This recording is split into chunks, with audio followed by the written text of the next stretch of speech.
Welcome, victims and friends, to a podcast beyond terror. Have you ever had a dream? Have you ever had a nightmare? A nightmare which you thought you would never wake?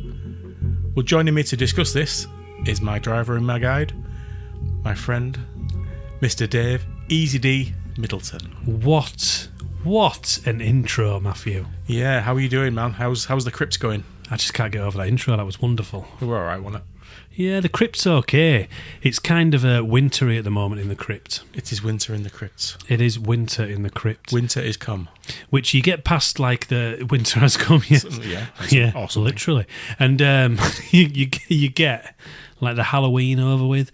And then it's kind of that shit month in the middle just before you get to Christmas, which is also, like, hard work, half a time. Yeah, November's is one of them, innit? We get bonfire night. That's a celebration. Yeah. Now, we had bonfire night. We did. Did you burn up? I tried to burn the house down, but apparently I'm not allowed to do that. Burning down the house. Burning down the house. Have you ever had a dream, Dave? Yes, I have, Matthew. Yes, I've had quite a few dreams. Have you ever had a scary dream which came back every night, like a recurring dream? No, I don't think so. Yeah, I used to have night terrors when I was a kid. I still get them a little bit sometimes, but not as bad as I used to do, because I used to be literally awake and seeing things moving around. You told me about this, didn't you? Yeah. I've never got the sleep paralysis, which is what people refer to it nowadays as. But you just got demons following you. Yeah, one in particular. Oh. He had a dirty red and green sweater. Did he? Do you know, I've heard somebody. He had a brown hat, and he had these fingers. They were more like finger knives than fingernails. Finger knives. Does it sound familiar? Does, but I just can't remember. Freddy Krueger. And how does that relate to what we're talking about today? We're talking about Nightmare on Elm Street, Matthew. Why are we talking about Nightmare on Elm Street, Dave? A Nightmare on Elm Street. Why is this such a special episode? It was a request from my lovely sister-in-law, Nicola Midgley. Yes. So we decided, obviously we were always going to do a Nightmare on Elm Street. It was a question of when. It was a question of when. So this week, it is the when and it is the now. I like that. Do you like that? Yeah. I do like that. Yeah. I can hear the bells. Can you hear the bells? That's a different film. Oh, yeah, sorry. Yeah. Yeah, so A Nightmare on Elm Street, Matt. Yes. So, let's begin at the beginning. Let's begin at the beginning. When did you watch, or when did you become aware of Nightmare on Elm Street? How did you become aware of it, and why? Right, A Nightmare on Elm Street is quite a special one for me too. Okay. So, it's one of the first horror films I'd have seen. Right. Because born in 81. Not 86. Not 86, no. I was born in 81, and that came out in 84, and it was obviously big straight away. So I ask you this question every time. How old were you when you watched it for the first time? I think it was about 6 or 7. Fucking hell. Yeah. It's quite a scary film to watch when you're 6 or 7. Yeah. But I think I watched Texas Chainsaw Massacre when I was about 6 or 7, so yeah, quite a few. I read Stephen King's It when I was 9. Yeah. It's all coming together now, isn't it? You can see where all sometimes see why he's a nutcase. Sometimes events just dovetail in life, and this and this is just how it happens. Yeah, no, Nightmare on Elm Street was quite the film, because I can't remember who it was at the time. I know that eventually I got it off Crag. That's the... As you did so many other things. Yeah, as I did with the video I did as well. And there were 2, 3 and 4 on big box video as well from Crag as well. So I know I got them from there. But first I saw them from somebody else. Crag has been somewhat of an enabler in your horror obsession, hasn't he, throughout your life? Yeah, I guess so. A supplier and an enabler. Yeah, I guess he has. Yeah. It was more my obsession, and I think he got them from family members or whatever. And then he was like, "Yeah, take these away, Dave, for fuck's sake." So I did. These are haunting everybody else's houses. Yeah, it was more music at that point with Crag. So, well, still is, I guess. But yeah, not always into the films after. But yeah, at that point, that early stage, because he used to live in Scoles, did Crag. And really, not that far away. Yeah, and then I was in Penders Fields, obviously. That's quite a distance for kids, really. Yeah. Well, he used to walk all the way home through field and everything. No, that doesn't surprise me. To his house and that, and yeah, he's fearless, is the lad. Yeah, still absolutely. Fearless to this day. Yeah, so that's where it came from, and he had, like, the video dead 100% came from Crag, and Nightmare on Elm Street 1, 2, 3 and 4 came from Crag.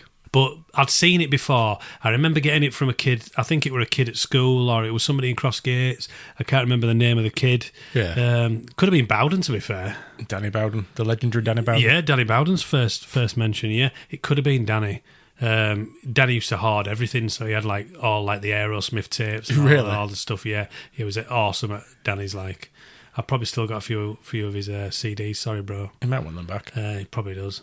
Yeah, and so it could have been Danny, but it was early on. Yeah. Because Danny used to live on Mercia Way as well, in that's right around Pennsfield. the corner, yeah. Right around the corner. So, yeah, this is all early stuff. But I remember the blue cover, and it had the old 18 sign. Oh, yeah, the old BBFC. Yeah. Without the BBFC bit, yeah. And I'd hidden it in a drawer. And then, as if that'd get rid of the fear. The haunting. Yeah. And then I'd obviously watched it on the sly, turned it off, and then hidden it in the drawer again. Did your mum know about it then? She didn't at first, but then found it in the drawer and told me to give it back. Give it back. Yeah, whoever's it was at the time, whoever's mum or dad's it was at the time, yeah. I gave it back, yeah. And then the next time I owned it was that same kind of video, but at Craig's. What cover did you have on it? What cover did it? Did the tape have on it? Yeah, so the street yeah, with Nancy laid down and the hand, the claw, shall we say, the glove over Nancy's head. Yeah. That's the one I had. That was an awesome cover. But both covers were good, weren't they? And then there was the other one which was a little bit more. Yeah, it was more Nancy's. That was first. Graham Humphreys, the first one. Oh, right, okay. Yeah, so Graham Humphreys did a lot of stuff, and he did that one. Yeah. And then the one that came on there was the other poster, which was the US one, wasn't it? Is that with Nancy's face with a that was the one that you had. I had the poster of that on my wall with the black background. Yes. Yeah, that's the one. Yeah. Yeah, I liked it. I like that one. But that's the only one I knew. I didn't sort of see the other one till much later. Yeah. The other one was. So they were both original, but one was the US. Yeah. Which is that one that you had. And I think they used that more, with reissues and moving on, didn't they? On the DVD covers and everything, yeah. Yeah. What was your introduction to A Nightmare on Elm Street, 1984, Matthew? Would you remember in the episode where we talked about the gate? And I talked about the tree house that my friend's mum's boyfriend built? Mama! I think I cut that bit out. That was from the gate. It is, yeah. In fact, don't go back and listen to that for that bit because I cut that completely out. Yeah, we cut it because out. it went on for ages. Anyway, I go on a bit. We talk a little bit about a tree Wasn't house. the gate 9 hours long when you started? Fucking hell, yeah. I'm going to make this 9 hours long if I don't shut up. Right, yes, go on. In the gate episode, I talked about having a tree house with my friend and his brother. You did? The friend showed me Nightmare on Elm Street for the first time. I remember we were sitting in his front room, and this is middle of the day. I don't know when it was, a weekend or whatever. And he said, let's put a horror film on. And we're probably 9, 10-year-old, maybe 11. And they put it on, and I was scared shitless. Yeah. But again, it wasn't the horror itself. It were the little... We'll talk about the cinematography a little bit. But it were the scenes where you'll see some pipes and things, and then you'll get a focus pull, and Freddy's face will appear behind it. Those scenes used to make me go cold. Genuinely make me go cold. They were terrifying, weren't they? I was scared of everything as a kid, and that just didn't help. My friend Lee, he was called. Hi, Lee. He used to say, he's not listening. I think he's a police officer now. Is he? Yeah. I won't be listening to this. Last I heard, he was living in Northampton, but that's completely... Probably arrested me at football a few times. It's not that kind of police officer. Oh, is he? No, that's all right. Yeah.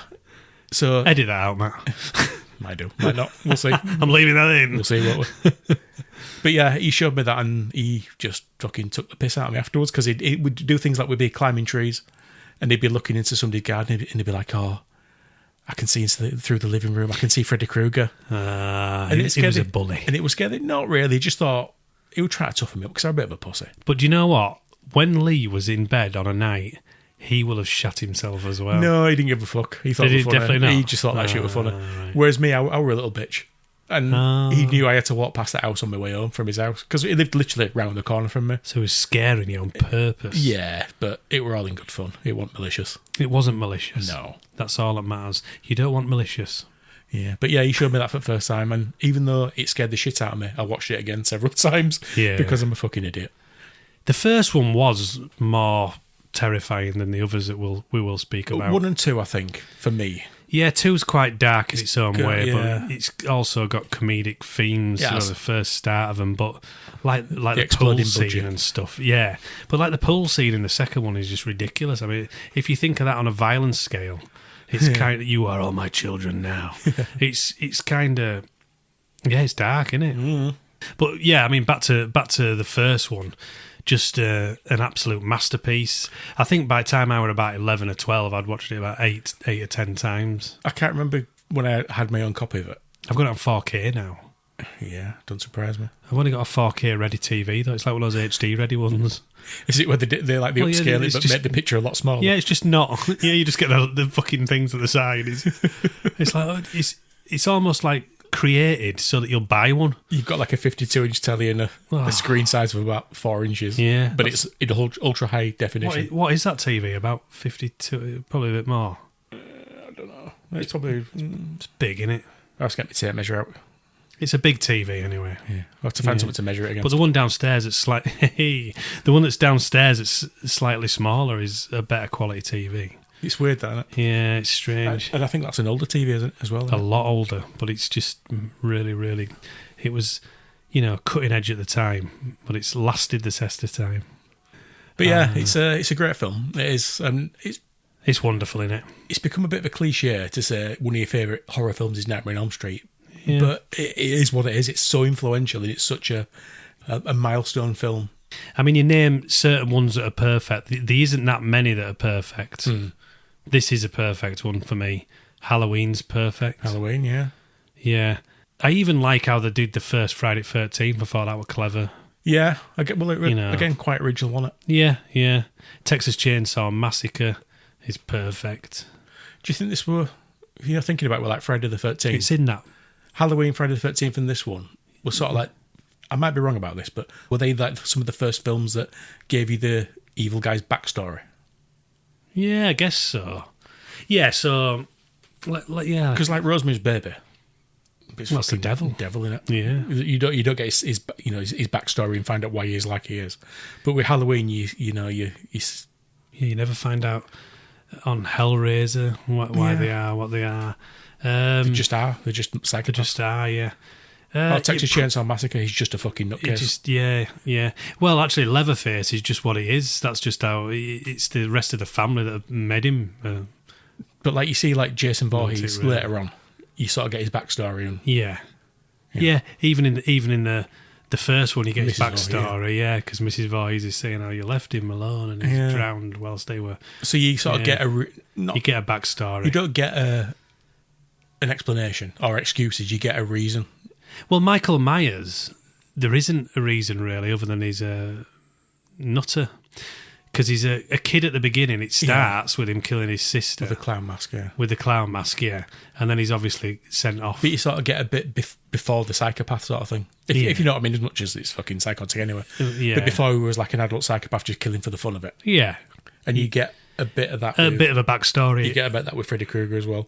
Yeah. And again, definitely not a sympathetic character. Well, you don't get it with Freddy Krueger at first, do you? It's just the mum telling him. You get the how he is. How he is, why why he's there, sort of thing, and who he is, and then you get the backstory. Yeah, like you say, the backstory of what happened to him and all the rest of it. Yeah. I think it probably was. I think those three would be the main ones. There'll obviously be smaller films and stuff where the same thing's happening. I mean, I'm looking over there, but yeah, your main ones with your main characters then became like main things. I mean, obviously with Chucky, it's obvious who it is. It's old Charles Lee Ray, and he's obviously trying to get back into a human body. Yeah, so I think you're right. Yeah, on the big scale of things, it most likely is, yeah. So where did it come from? So, Wes Craven. The legendary Wes Craven. Mr. Wes Craven. Now, he's a bit of a special one, is Wes Craven. He was a very, very, very, very, very educated man. Yes. He was. His family were very strict when he was growing up. All right. So his mum and dad didn't let him watch films, which makes you want to watch them even more, doesn't it? Yeah, as soon as you outlaw something. They wanted him to be a professor in something. I think he did become a professor in something. I can't remember what it was now. It's not important, but he was a very educated man. The background with Wes Craven from the Freddy character to not blab on about... I mean, do you want some history on Wes? Why else would we be here? Right, well, Wes wrote A Nightmare on Elm Street Yeah. after he created the one character. Well, the name, shall we say? The name, yeah. The name. So Fred Krueger was a guy that he went to school with, who was a bully. Right. And then his first film that he did with Sean Cunningham, which is Last House on the Left. Yeah, that's a film. Sean S. Cunningham, he did House as well. Poster behind there. Poster. Yeah. So he got together with Wes and did The Last House on the Left, which was fucked. It's an experience, that, isn't it? It is. I think it's down there. It is down there. Yeah. Have you still got the soundtrack on vinyl? Yeah, I've got it on vinyl, yeah. Of course you have. I did quite like the soundtrack in a weird kind of way. It's quite a good soundtrack. But it had silliness as opposed to madness. Yeah, it wasn't like out-and-out horror, were it? It was really, really There was strange. some whimsy there with the horror. Yeah, yeah. And it was a horrible film. But a good one. But the reason I mention it is because of Krug, yeah. So Krug was the main bad guy in The Last House on the Left. Now, The Last House on the Left was obviously his first creation of that character. Yes. But it was reading up in a newspaper of a kid that had been trying to stay awake. And he'd been trying to stay awake for a couple of weeks, to the point where it was medically a problem. Yes. Coffee, tablets, everything, try to stay awake. He was saying if he falls asleep, then somebody's going to kill him in his sleep. Right. So they all thought that he was just making it up. Or having some kind of psychotic breakdown. Or having some kind of breakdown, which may have been the case. But either way, they gave him sleeping tablets without him knowing, and he fell asleep and died. Right, okay. So this all came out, I think it was in Peru or something. It was, but it all come out, and this fascinated him because he thought of the fact that, you could just be down on your guard, aren't you, when you're asleep? Well, everything's shut down. Undefended, aren't you? You're undefended, yeah. So he came up with this idea of this character that was always going to call Krueger. So Fred Krueger. Yeah. Came into. We don't ever know what the real Fred Krueger thought of. I was going to say, what must he think when he sees Fred Krueger, world famous Freddy Krueger? Yeah, child killer, yeah, possible paedophile. Yeah, exactly. Yeah, and it just, who knows what he thinks? Maybe we should look him up. Yeah, if you're out there, Fred, give us a shout. Give us a shout. Yeah, tell us what you. Dave's telephone number is 07 443 972 481. That will be somebody's phone number, and they're going to go, what the fuck are you talking about? Bleep some of them numbers out. Yeah, we're going to have to bleep them out. Wouldn't it be funny, right, if we give this number out and it actually is Fred Krueger's number?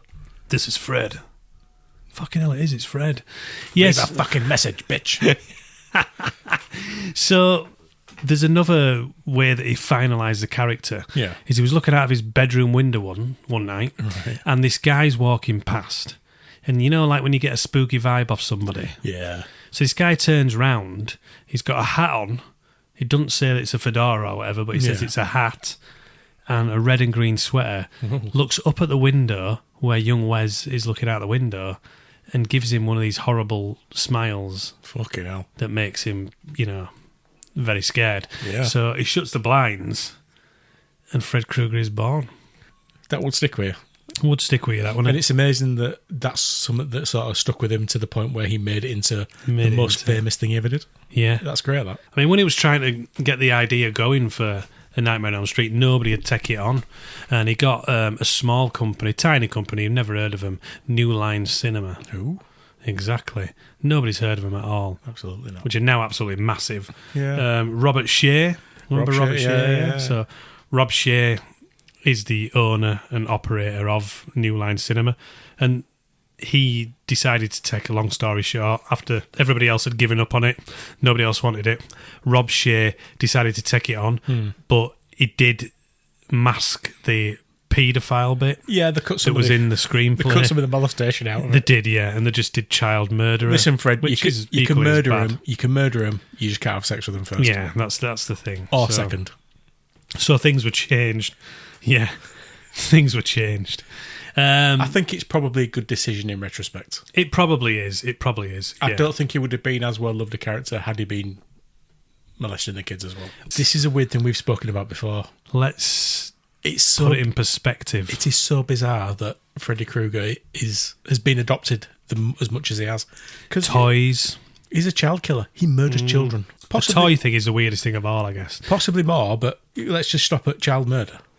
This Max FX Freddy here is a banned toy because it taught people how to make it from Fred Krueger, there, Yeah.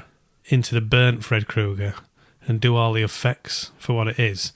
And you could also take the arms off and things. So they thought that they're going to get some kind of But kids cases to, they're going to have problems. But kids' toys. Child killer, kids' toys. It's made by Matchbox. Matchbox. Matchbox made it, so yeah. Yeah, so child killer as kids' toys. So a strange thing, but we never batted an eyelid to that in the 80s. When he turned up on The Simpsons and stuff like that, it's just like... Yeah, it's just not Freddy even Krueger. strange. It's Freddy He's up Krueger. there as well. It's from a horror film. He murders children. Hey kids, it's Bart Simpson and Freddy He's up Krueger. there as well. He's a garbage pail kid. Yeah. Yeah, it's weird how sort of... He just became... How sort of like, he just appears in culture, everything. Every different sort of corners of the cultural world, really. Yeah. He's almost like Hulk Hogan. Kind of. You know what I mean? The all-American hero. Yeah, Robert Englund is a bit of a ledge, let's be honest. There's nobody else that could play Freddy Krueger Would you think... like him. Do you think he's more or less famous than Freddy Krueger? You can't really say equal, can you? Nah. I think probably a little bit less. Yeah, because People everybody recognise him. because he's Freddy Krueger. But they don't know his name. yeah. Whereas Freddy Krueger, you can... He's just got his star, hasn't he? Yes. Yeah, he's just got his star in Hollywood. Bless him. Yeah, he's a bit of a legend as well. Whenever you see him like doing any interviews or anything like that, he's got like a really like normal room, with like pictures up and stuff. He's not like bought he's got like a Freddy glove like in a cabinet and stuff. It's quite cool. He's just a cool guy. I mean, he was in like loads of early films. Around that time, he did a film called Dead and Buried, which I think I've told you about. Oh, yeah. Which is up there. We'll probably be doing that. In fact, we will do that at some point. I'm looking at it right now. Yeah, that is a great film. That's also on 4K, so you'll have to bring your TV around for me. But yeah, yeah. So he's done a lot. He did V, the series, and all that kind of stuff. But regardless of everything he's done, Freddy Krueger is what he's remembered for, Understandably so. and understandably. And he's embraced that. He's not got arsy about it. I said understandably. It's slow. not like, say, So- a big world famous band not playing the biggest hit. No, it's not. No. He's embraced it. Yeah, he has, and he's just brilliant. Little things like he made the knives heavier by dropping that shoulder. Yeah. That's what everybody does now. They always drop the shoulder.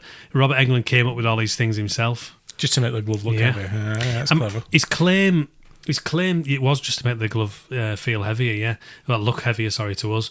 His claim to fame, Other than this, was that he was responsible for putting all the dead leaves on the floor in Halloween All right. in Haddonfield. He was the leaf guy. He was the leaf guy, the leaf blower, we could say, that was responsible for that because it was summer when they All right. recorded Halloween. Yeah. Saying obviously Filmed Halloween. Sorry. Yeah, when they filmed Halloween, it was summer, so they had a young lad called Robbie, Bobby. old Bobby, yeah, to Bobby, goddamn. God, Bobby, that's girl stuff, and he. Damn it, Bobby. Damn it, Bobby. And yeah, so he put all the leaves down and everything, and that was his first job on a film set. Yeah. And that's how he got obsessed with film.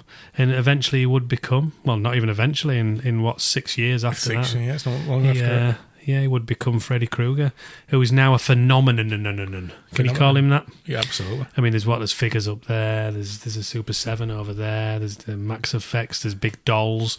There's trading cards. There's games. There's in the 80s, you couldn't dodge him. You got Everybody knows him. fucking lunchboxes and everything. Kids were taking a unbelievable. child murder on a lunchbox to school. Yeah, just madness in it, really. It's like fucking hell. I think I've got a sticker album that I just got. Well, I have because it's me in it. But I don't know where I've put it. But yeah, like the sticker album were really popular back in the 80s. I've been trying to get them again, and all the rest of it. It's madness, really. But And yeah, again, like kids' Halloween costumes, you could buy plastic gloves. I remember them Yeah. from like Romat. yeah, Yeah, and I remember like you'd get the red and green sweater, but they'd like done them cut The mask as well. and the mask as well. They'd do them cuts in it, like really cheap cuts with scissors, so it looked like it were like really old. Yeah, they do all that and everything. But yeah, he was an absolute, the most famous fucking person going, and he was a child killer. It's mad. Marketed to children. Never thought of him as a paedophile, but that is what Wes Craven wrote him as, a paedophile and murderer. Now, in the remake or the reboot, whatever you Now, want to this call it. you took a hit for the team here, didn't you, Matt? Yeah, I don't regret watching it, but it's certainly not a film I enjoyed. Yeah, that's the thing. Apparently, it's slightly shit. Is that fair? Yeah, because you went from this mystique of what he was like as a human, as a person, before he died or was killed, to find out that it was just this little fucking weasel with greasy hair and Yeah. the kind of person you can see getting fucking bullied. Yeah. So it takes some of like the menace and the terror. Is no longer go a force. To go from that to Freddy Krueger, it seems a bit of a fucking leap. Do you think they had to do that because it was like more modern, so they had to make it more They had to lay it on a bit heavier. Yeah, they had to lay it on more of a... To make it more unique. And to be honest with you, I don't think Jackie Earle Haley, I think given more space with the character, probably would have done a bit decent better. job. I don't think he was terrible. Ah, right, so it's definitely the writers and... But they didn't give him enough personality, enough space to breathe. But then it never needed remaking in my eyes. No. Never did. Yeah, so that's Robert Englund. So obviously that is a little bit more extended than the rest of the people that we're gonna mention. Let's go for Heather now. Langenkamp. Moment of appreciation. Yes, Heather Langenkamp. She is fantastic in this film. Beautiful person inside and out. Yes, she was lovely in this. Like the girl, the typical girl next door. I have to say, one of the reasons I wanted to watch it again, even as a wee boy, is because she was bang-tied. because she was fucking nice. She was. Nice. But do you know what I mean by the looks like the sensible girl, not the... She wasn't the glamour puss sort of like blonde hair and blue eyes and big bahubas. That's what I'm trying to get at. She was somebody who you might know. Cut all my shit out and just say what you said, Matt. She's somebody you might know. She might live on your street. Yeah, she might go to not your the school. girl next door. That's not the right way of saying it, is it? She might. No, I think you're right. Yeah, she might go to your school, but she was somebody who was beautiful. Yeah, but sort of, I don't want to say normal, but somebody you could believe. Yeah, exactly. You would fancy, yeah. and who there's an outside chance she might fancy you as well. Yeah, yeah. If she's into 46-year-old fat blokes with bald head and no beard. Well, that's both of us. No hair and a beard. I know we've got a beard, just no hair. Yeah. Fuck it. I was so flustered thinking about the possibility of. Matt just described us perfectly then. Anyway. If you ever need any windows and doors. Yeah. If you ever need any or insurance. Yeah. Oh, Jesus. Right. Okay. So, Amanda Weiss. Yeah. Weiss. Would you say it? Again, another Why person. do I always say these names wrong? I don't know. Yorkshire. Yeah. I'm Yorkshire. Amanda Weiss, another person who's fully embraced her horror status. Yeah, she's at all these conventions still signing posters now. She plays Tina, and she's fantastic as well. Yeah, again, brilliant. Nick Corey, who plays Rodley. Yeah. Who's he's a bad boy. He's the bad boy, the leather jacket wearing guy, that's he's Tina's on and off boyfriend. He's certainly on her in some positions. Yeah. That's a good scene and a very loud one. Yeah, and he's a good guy, but he's a bad guy. He's a lovable rogue. He's very talented. He's very talented. He's very good at what he does. He's a lovable rogue, isn't he? In it. To summarise it, Johnny Depp. You might not have heard of him. Who? Right. So Johnny Depp is not famous at all. He's not a looker either. He's not a very good looking lad. They wanted to get somebody who was sort of average. Yeah. So chiselled, sexy as fuck Johnny Depp is his first film. Yeah, weird as that. So this is introducing Johnny Depp, and Matt's got a little bit of a story behind this. So Johnny Depp arrived with somebody else on the set, did he not? He did. He was there for moral support. His friend wanted to try out to audition for, well, probably any of the characters really. So his friend read. The people who were auditioning saw Johnny Depp, who was there, and said to him, "Oh, do you fancy auditioning as well?" Bang tidy. Yeah, they saw this very attractive, strappy young man with his beautiful hair. Yeah. And they said, "Oh, do you want to audition while you're here?" And he's like, "Well, I'm not an actor, but okay." So he auditioned. He got the part. He was in a band, wasn't he? He still is in a band, I think. He is, yeah. It's a shit band, but he's in it. Yeah, I don't think he's been in any. But yeah, so he got the part. Certainly a good actor. Well, sometimes. Yeah. He's in this. But yeah, he got the part. His friend didn't get the part. His friend, as we've mentioned earlier, Yes. Jackie Earle Haley, Who became Freddy Krueger in the remake. yeah. Yes, or the reimagine as they call it. It's a funny old world, isn't it? This is a funny old world how things go around. But yeah, what goes around comes around. So that's Johnny Depp, so we obviously don't have to go through all his films or we'd be here all night. Yeah, just took good ones. But yeah, so Johnny Depp with Nightmare on Elm Street, that's all he was in, innit? I can't remember anything else he was in. But then also, he was in the sequel, Edward Scissorhands. I was, yes, yeah. The one about Freddy's history. Hold on a minute. No, this isn't right. Yeah. It want Freddy in real life just used to like cut bushes and things and all the rest of it. He had a Winona Ryder. Oh, yeah, I like Winona Ryder. I've got strawberry blonde hair in that. A little bit of a weakness for Winona Ryder. But anyway, that's another story. It's not weak on me. No. Ronnie Blakely, shall we say? Take your time. Ronnie Blakely, who plays Pisshead Mum. She's known. Yeah, she's known. What is her name? Doris, I don't fucking I can't remember her fucking name in this. It's Doris, isn't it? Big Dozzer. Yeah, but she's Doris Thompson. Did we say Nancy or did we just say Heather all along? So Nancy we didn't say Nancy, did we? We just said Heather. Yeah, so Nancy, who's our main character. See, this is how excited we get when we talk about Heather. Confronted with Heather Langenkamp. Yeah, this is the thing. So Heather Langenkamp is the main protagonist, and she plays Nancy Thompson. So yeah, we will mention her actual name in the film because that would fucking help, wouldn't it? Yeah. Yeah. Dave again. There we go. Well, both of us, I guess. There. She plays Marge Thompson. Does Ronnie Blakely? Hey, Marge. Her estranged husband, who's the last one that we'll mention in the main cast. Her what husband? Estranged. What did I say? Estranged. A very strange. Her restrained husband. So anyway, a divorced husband. Are they divorced? Yeah, I think they are, aren't they? I can't remember. Oh, they're separated. They're definitely separated. Fuck me, this is good. Because she's a drinker. She's a drinker, yeah. John Saxon.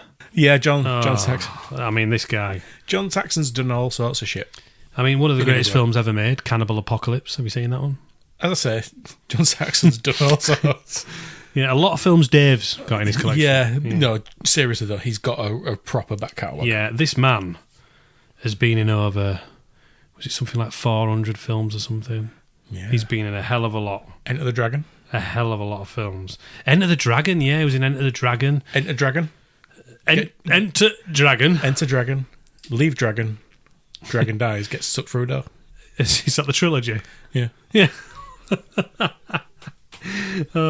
He literally was in 400 films. I'm just having a quick look now. Okay. Yeah, so that's a lot of films. He was also in Nightmare 3 and A New Nightmare as well. Yeah. Obviously, they're all in The New Nightmare. Especially Heather Langenkamp. Yeah.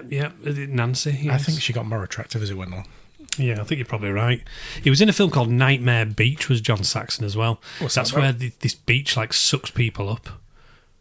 Right. Not off, up. Oh, okay. Yeah, it's it like eats people. It's quite cool. Right. Like there's another film that we'll do called Deathbed, where it's a bed that eats. So they go to sleep in there and the bed eats. I'm spotting the theme here. Yeah, it's quite cool. Is John Saxon in that as well? No, he's not in that. He's John Saxon. Okay, no. So November the 9th, 1984, this wonderful film was created by everybody that we've just mentioned. So we better, whilst we're at it, get into the film. So the opening scene is a classic. Ah, yes. Where you see a pair of hands, basically. And you see the glove being constructed, the very glove that he kills people with. Spoilers. Is there anybody that hasn't seen this film at this point? To be honest with you, if you've not seen it, I've got no sympathies with this being a spoiler. Yeah, pretty much. But we should have probably said that at the beginning. This is going to have heavy spoilers. This film from 1984 is going to be heavy. 1984. Okay. Carry on, Matt. So we open. We see a pair of hands. Do we see the stripy red and green splatter? Oh, you don't see any green on his sleeves. Yeah, I think. Do you see a little bit of his sleeve? I think you do. But you see his hands constructed. He's picking his way through. Yeah. Like a table full of like scrap metal and blades and things. And he's welding things and hammering things, and he's giggling, he's cackling to himself like a fucking nutcase. Yes, it's quite a dark scene as well, isn't it? It sounds like me opening an Easter egg. It's sort of like, making these really weird sounds. A special Easter egg as well. One that you really like. Dairy milk. There you go, you see. I remember that for Easter. So we see Freddy constructing his weapon. Yes, yeah. It looks like he knows what he's doing as well. He's obviously a very handy man, no pun intended. Yes, and also a man with a purpose. And with that purpose, he's murdering children. Yes, I think it's not a very nice purpose, but we don't know all this yet. No, and you get the big sort of Nightmare on Elm Street logo pops up. That's really classic cool one, as well. With the two-note motif playing over the top of it. We cut to Tina. We do, yes. We don't know she's Tina yet. We just see this young blonde lady. We do, yes. And she's running through what looks like sort of metal corridors and things. And yes, a damp, horrible boiler room type scenario, but she's in a white nightgown, yeah. I don't think you see whether she's barefoot, but we assume that she is. And can I just say, on a personal level, it's very difficult for somebody to look fetching as they're being chased by a maniac through a steelworks. It is. But Amanda Weiss, she does a very good job of this. She does. She looks very, very nice. She does, bless her. Yeah, and it's quite an opening scene because you've seen this guy building his knives, so to speak. Yeah, we suspect that that's the guy that's just chasing her now. If you didn't know what the film's going to be, that's what you'd think. And there's all sorts of like weird things going on. You hear like what sounds like sheep noises and things. Yeah, basically. And she's running around all these little corridors and things trying to escape him. And Tina. And then it almost catches up to her. So Tina ends up getting cornered. She does, yes. And do you see the glove at this point? You see like a shadow come over and then she wakes up. You don't see a glove as such, no. I don't think, in the... But you see her sitting bolt upright in the bed. Yeah. And her mum sort of like bursts through the door. Is everything okay? And she's something like, oh, just had a bad dream, Mum. Yeah. And then her mum says something like, well, you may need to cut your nails if you're going to have any more bad dreams. And it cuts down and you see a nasty gash. I could have phrased that better. On her nightie. I could have phrased that better. But yeah, you see like 4 knife marks down the front of... A nasty gash. I've seen a few of them. Anyway. Yeah. Yes, we're moving on there. Yeah, so you do. So she's looking at it thinking, shit, this was reality type thing. Yeah. Well, it sort of tells you this is, as much as it's a dream, there's obviously something else going on. Yeah, so that's quite the opening scene, to be fair. From there, we meet the rest of the cast because it's like the next day and Tina's going to school. We meet her friends. We meet Nancy. We do. We meet Glenn and we meet Rod. Yeah, Big Rod. Now, Nancy... Is it called Big Rod? Well, from what Could I've heard. Be. Yeah. It certainly demonstrates his rod later on. Yeah, it certainly does, yes. So we meet her friends. She's telling them about her dream, how it's freaked her out.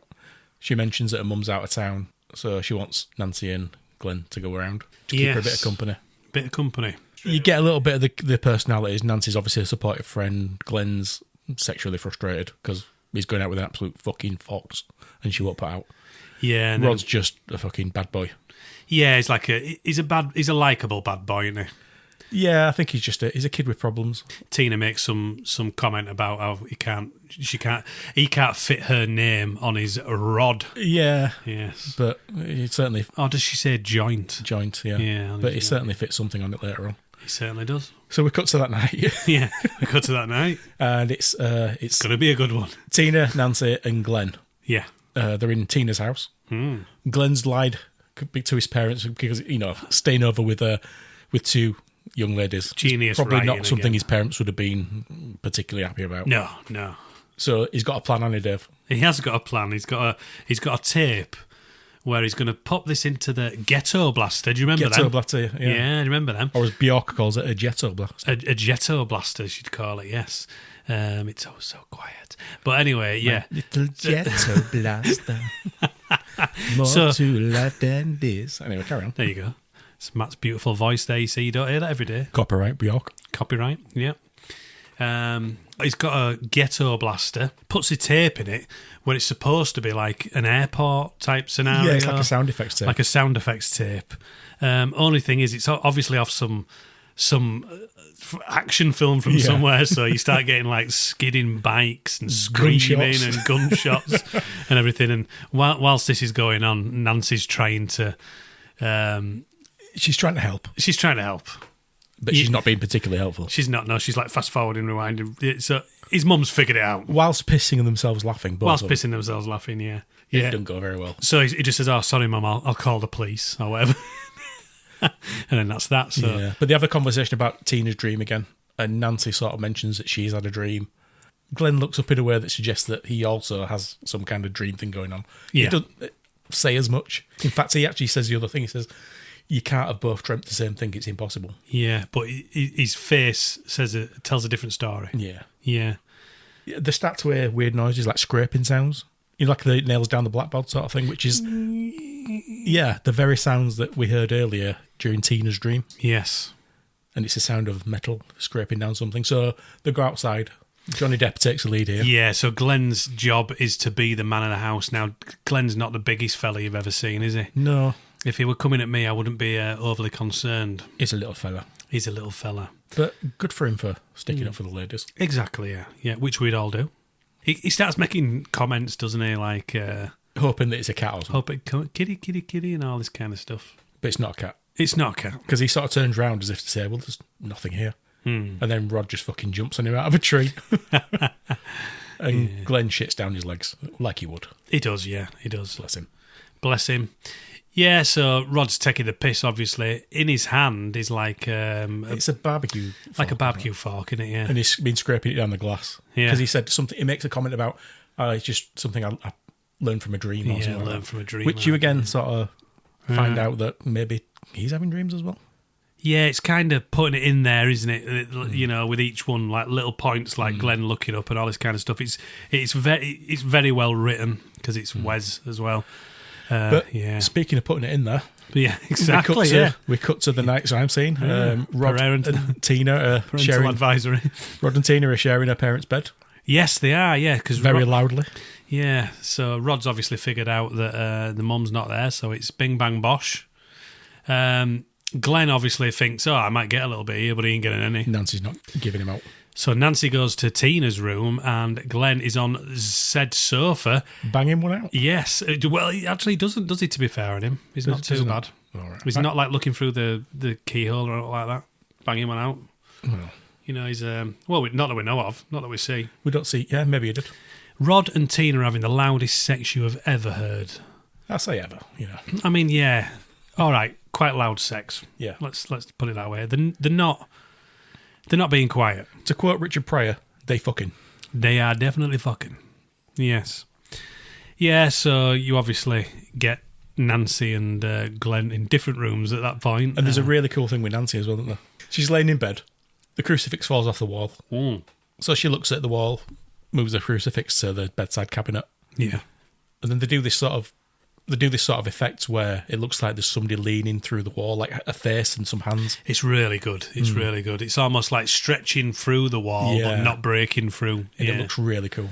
It is really cool. Obviously, that person would be Freddy at this point, but we don't know, do we? Yeah. And then it sort of like sinks back into the wall. Yeah. And Nancy gets up and bangs on the wall, and it's obviously solid. So yeah, we cut to Tina and Rod just finishing up. Aye, yes. He's wiping out curtains. She's tucking herself in. And they have this conversation about no more bad dreams for everybody. And Tina says something like, well, did you have bad dreams? Sorry, I'm You're still fucking going. I could just see him wiping out curtains and I'm looking in disgust. Like, that them my mum's curtains, you twat. Yeah. Anyway, carry on. Yeah. So they have this conversation. Rod makes a comment about no more bad dreams for either of us. So Tina says, well, when did you have a bad dream? And he says something like, well, you've not got the corner of the market on bad dreams. It's all linked in really cleverly to the opening scene that we get next. Well, this is where it all goes to shit, doesn't it? It does kind of go to shit, especially. And our lead actress, Tina. Yes. Lead character, Tina. Obviously, at this point, you're thinking that Tina is going to be the lead character.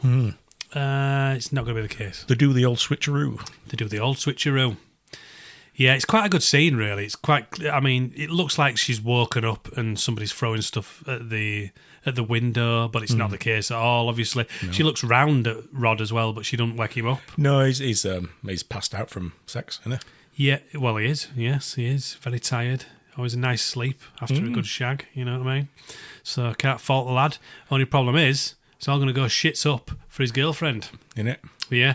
So you get dreamy little sequences as well, don't you, where it's not like they locked the door before they went in, this kind of summary. Yeah. Where she goes back down, These are all like little hints to the fact that it's a dream. That it's a dream. And she ends up in the back alley anyway. Again, it's dreamy, and it's so the first time you see Freddy Krueger, his arms are mega long, aren't they? Yeah. And it looks a bit comical, but also a bit weird as well. Yeah, it's a little bit uncanny type thing. So it's done on purpose, definitely. And she's definitely barefoot here. She's running down an alleyway barefoot. Yeah, she is. So a fight ensues, yeah. Hey, Tina, watch this. Watch this. And he cuts his fingers off. I always thought that were a really weird effect. Yeah, it's really weird because you get all the green shit like coming out of the fingers, you know what I mean, and all that kind of thing. And he's just obviously showing that he's not stoppable, really. Unfuckable. Pulls his face off as well, which is a bit mad. Again, these are just 80s gold. Yeah, it's 80s gold. And then you're back in the bed then, aren't you? Yeah, she's thrashing around like a fucking nutcase. Rod's getting freaked out because, Well, you would, wouldn't you? Yeah, so Rod's obviously in the corner, isn't he? Yeah. So, and you see like a nightie sort of ripped to one side. Yeah. You see like 4 claw marks appear. There's a nasty gash again, yeah. Terrible. 4 of them. There's a really good effect worth mentioning here as well. So before she gets slaughtered, shall we say? Killed. Yeah, killed. She's going up the wall and onto the ceiling. How did they do that? That looks really cool. So what they did is they did a set where it's a completely like a rotating room. I think it's on a gimbal. Yeah, so it's like on a gimbal. Yes, it goes upside down all the way around. So when she's on the floor, it looks like she's on the ceiling. Yeah, they rotate the room and she's like rolling around. They use the same thing in a scene with Glenn later on. They do. Yes. But you see, what's really clever about it is that you see Rod's head in the foreground. Yeah, so Rod's still like on the... So if it wasn't done right, Rod would be upside down. And again, they get something wrong with Glenn's later, but I'll tell you about that. Yeah, we'll come to that. But yeah, it's a really, really good effect. So it looks like she's getting dragged up onto the ceiling, then rips open, like you say, and there's blood everywhere, and she's screaming. Yeah. He's screaming as well. Let her go, get off of him. Yeah. Obviously, Nancy and Glenn they're trying to get in the room. They're trying to bust the door down, see what's happening. You get the impression that they know this is not Rod. Well, I don't know, because they managed to get into the room. He's shouting, get off of you. They managed to get into the room. They mentioned that later on. But they managed to get into the room. Tina's obviously She falls into like a massive pile of blood. And then it splashes up on Rod. Yeah. She splashes in his face. She does yeah. So they kick the door down, or kick it open. I think Glenn can't get his puny little body through it, so Nancy just kicks it down. She does, yeah. She's a bit harder than Glenn. Yeah. I don't think she's harder than Glenn was. So anyway, they get into the room. Rod's gone. Tina's dead. Rod's gone. He's gone out the window. Now, can I just ask you a quick question? Go for it. If you were Rod, would you have ran, or would you have faced the consequences? Well, the obvious answer is that you stay. But what we find out later that he's been in trouble with the law before. Bit of a history. I think he's been a bad lad. He's been fighting and stuff. Bit of a twat. He carries a knife. They know that. And Tina's been sliced to fuckery with a knife. Yeah. So I can see why he made a run for it. Yeah, they're never going to believe him. No. Yeah, that's the thing. So he does make a run for it. And of course, they don't. Yeah, they don't believe him, yeah. So they obviously call the police and call the ambulance, but Tina's dead. She's fucking well dead. Yeah. Yeah, that's the end of Tina. So who you think is the main character within 18, 20 minutes? Yeah. Gone. It's a really good switcheroo. I love it. It's a switcheroo. Then you start to think about Nancy. I mean, Matt's been thinking about Nancy since the beginning. Yeah. Well, we both have really, but yeah. Yeah, still. You see, it's a good switcheroo. As we mentioned earlier, Nancy were a main figure in our developmental crushes, I think. Yes, definitely was. Very, very attractive young lady. Yeah, so that's the end of Tina. Tina's dead. Yeah. Poor Tina. I like Tina. I don't think we spent enough time with Tina. There is some nice little soundtrack bits as well in the Tina scene, isn't there? When he's chasing and stuff with the Tina and all that kind of stuff. Yeah. It is quite good. Yeah, it's quite good. It's worth mentioning. And again, this is something that they do all the way through the film. They use the sound as yeah. There's some funky music. It's some funky chase music. Yeah, there is. But they use like we were talking earlier with the animal sounds and stuff. Yeah, stuff you wouldn't think about, but stuff you might hear in a dream. Exactly. The whispered names and everything. Yeah, exactly. Yeah, Tina. There's not quite reality, but you're trying to control it, which you never can. We cut to the police station. We do. We meet Don, our Don, yeah. Yeah. We meet our Don. Our Don. Here's our Don. Speaking of Glenn. So we Glenn's still trying to shag Nancy. It's just like, I'm they're not, at police I'm not in station. fucking mood. So we meet Don Thompson, who's Mate's just died. been fucking cut up. Yeah. Fucking hell. So we meet Don Thompson, Yeah. who's turns What a out name. turns out that it's Nancy's dad, and he's the chief of police. Hi, Daddy. Hi, Daddy. Yeah. So we learned that, yeah, he's the chief of the police, as you say. And Pisshead Mum's there as well, didn't she? Yeah, we meet Nancy's mum as well, who's Marge, is it? Marge. Yeah. She's an arsehole drunk. Marge. You find out... Fucking hell. You see all the way through this that Marge has always got a bottle of peach schnapps next to her. Yeah, you see, it does look like that 90s peach schnapps that you used to get for your bird, like when you were on Pendlesway Bridge, or is that just me? That's a bit specific, but all right. Yeah, that's kind of what, I used to, yeah. It were always woodpecker cider with me. Woodpecker cider, good choice. In a brown glass bottle. Oh, yes, yeah, I remember that, yeah. About a Looked litre. like a 40, didn't it? Yeah, it did. It really did. Sipping on a 40. Easy E there. There you go. You don't get that every day, do you? Yeah. You do when you're with me, yeah. Yeah. Most of the time, yeah. So yeah, we're at the police station. Nancy's sort of defending Rod, and because they're obviously saying that a known delinquent Rod Lane, Yeah, and she says writing him off before he's... they had arguments, but it wasn't that serious. And she says that Rod couldn't have done it, and She's got a really good little bit that there when you say how can you say murder's not that serious or something, and Nancy's blatantly upset, but it's very convincing. Yeah. And that just shows kind of what a strong actress she is. So next day, Nancy's going to school. Her mum's not happy about it. No, she's saying, you've just been through all this, you should be going back to bed. Marge is pissed up already. Peach schnapps. Because it's like, yeah, she's not peach schnapps. She's making a cup of tea, coffee, whatever. It won't be tea, well, it's America. Coffee. And Nancy's like huffing this coffee With back. whiskey in it. Yeah. Nancy decides, fuck this, I'm going to school. I need to be out of this house. Because she knows if she's there, she's going to fall asleep. So she goes to school. She goes Try and out. keep herself active. Yeah. Yes. She goes out. She looks around. There's obviously somebody staring at her. Obviously, it's a police officer monitoring her, yeah. Yeah, I always used to think it was Freddy, and then obviously realised when I was older that why the fuck would it be? It's a copper, innit? Or It's somebody that her dad's... looks more like FBI-ish, doesn't it? Her dad's like put him there to monitor the situation. to But monitor obviously, it. they know that Rod's out there on the run. Yeah. So they're keeping an eye on things. So they know that at some point he's going to probably try, because he's a fucking dummy. Yeah. And what does he do? He's not the most clever of people. They know that he's going to try and contact Nancy to Yeah. explain himself. And what does he do within 3 seconds? Jumps out of a bush. Pulls her into a bush. Yeah. I pulls her into a bush, didn't Does, yeah. Yeah. Covers her mouth, drags her into a bush. Why would you cover that mouth? She's got a lovely mouth. She has got a lovely mouth. Anyway, they end up in a bush. And Yeah. he's trying to explain himself. He's wearing his leather jacket, his jeans, no shoes, No shirt. no shirt. And he's trying to explain himself about what happened. No socks either. There was somebody else in no socks. No.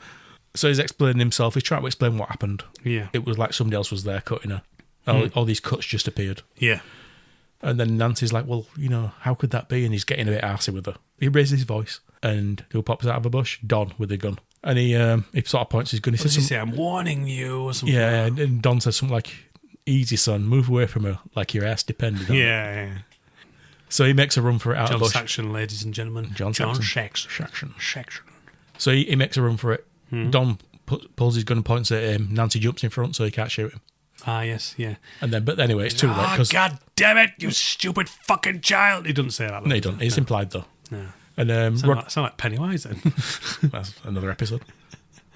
So Rod is arrested. Yeah, and they take Yes. him to prison. Nancy and Poor Rod. Don says something like, "Well, why are you going to school anyway?" To Nancy, says, "Why are you going to school anyway?"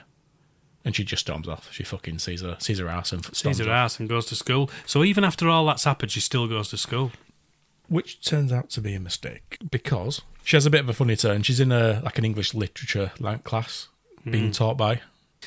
Lynn the Legend Shea. Indeed. Now, we always thought that Lynn Shea was Rob Shea's wife. Yeah, it turns out the brother and sister. and sister, yeah. Yeah, she's fantastic. I mean, she's, like we said at the beginning as well, she's a bit of a farce, isn't she? Yeah, and I don't think she gets enough credit because she's Yeah. not just horrors but comedy as well. She's a very gifted actress. Very She's gifted, versatile, yeah. but she don't really sort of get as much credit as I think she should. I completely agree. Isn't she in something about Mary? And Yeah, she plays the upstairs neighbour. she does, yeah. Who's like, really like tanned and or sunburnt, sun-scorched. Yeah. She yeah. tanned herself out of the colour spectrum. Oh, bless her. Yeah, she's great. She's great. She's in Kingpin as well. She's in Kingpin, isn't she? Yeah. Woody Harrelson's like landlady. But yeah, Lynn Shay, she's worth 3 minutes of our time there. Yeah. But she's a cameo in this, isn't it? She's the school teacher. But she's doing an English literature lesson. She gets his surfer dude, as they call him in script. He's actually called Surfer Dude in the script. She has him read Hamlet. But he sort of reads it in a really bizarre way, doesn't he? It does. It goes into like a sleepy way, like he's... Because he's obviously... Nancy's... You see Nancy. She's drifting, yeah. She's falling Then she sort of she suddenly jerks up awake. And she looks to the door. Who's there? Tina in a body bag. Oh, we just see a figure in a body bag. We don't realise it's Tina at this point. You don't really realise, but you can kind of tell, yeah. There's like blood all around the body bag and all this kind of stuff. And she stood up. Stood up in a zipped body bag, yeah. So Nancy follows her. And you sort of see these drag marks on the floor and stuff that go around a corner. Yeah. And Nancy sort of starts walking. There's leaves blowing around in the corridor. Yeah, so you it's sort very of get dreamy. the impression that she's probably asleep. Yeah. So you know that anything can happen. And she runs around a corner straight into the hall monitor, who happens to have a red and green stripy jumper on. Well, first she runs into her and she says, "Where's your hall pass?" And Nancy goes, Screw your hall pass. So then she turns round as she's running past. Nancy. Yeah. No running in the hall. Yeah, and then there's the glove. Yeah, you see. But with the girl's face, but loads of blood down her face. Another cool effect. As she runs round the corner, she then sees Tina. It's like opened up. There's like snakes round her and stuff. Steam and all that shit. And she goes into like a janitor's closet. And then she runs in. And she goes down the stairs and she's in. A centipede bit as well there, isn't there? Is that bit? Or is that yeah, it is, yeah. Comes out of her and then she runs around the corner. Yeah, centipede comes out of Tina's mouth.